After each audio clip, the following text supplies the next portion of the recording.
The premise for this movie is a bit bonkers. You have a taxi driver who is supposed to drive around these two vampires, which he doesn't know are vampires, to various locations so they can destroy the vampire hierarchy that's controlling them. Now, it seems like it's a lot, but when you're watching the movie, it's really not. But what it is, it's actually quite an enjoyable movie. It's not like your standard like vampire kind of flick and stuff like that. Though I would say it leans very heavy into kind of the B-movie aesthetic as opposed to being more of a serious horror movie. I don't see what they were trying to do with the taxi driver's brother, because his girlfriend gets kidnapped right at the beginning of the movie, and like the brother's supposed to have a vendetta against these vampires, but it's never really explained why he has this vendetta, why he wants to kill them so much. Yes, they're running his town essentially, but they haven't directly like done anything to him prior to taking his girlfriend, so I don't know why he is on the run. It didn't make a whole lot of sense, and it was never explained. With regards to the taxi driver and like going around with the vampires, he like has chemistry with one that looks like Selena Gomez.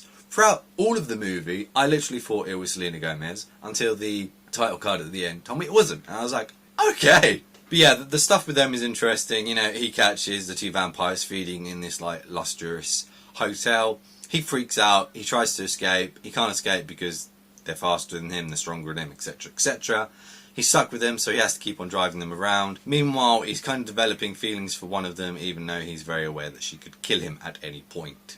You also have this guy called Victor, who is the leader of these two girls, and he is trying to destroy, as I said, the hierarchy. You got Megan Fox and Sydney Sweeney. They appear in the movie with like their boobs out for reasons, and like he's talking to him like, okay, you know, these two vampires, they're not going to take this. They're the hierarchy. They're going to kick his ass. You know, a bit like Daybreakers. You know, where there is a clear hierarchy, and the older you are, the stronger you are. But no, he easily dispatches them, and that plot line is never developed or looked into any further.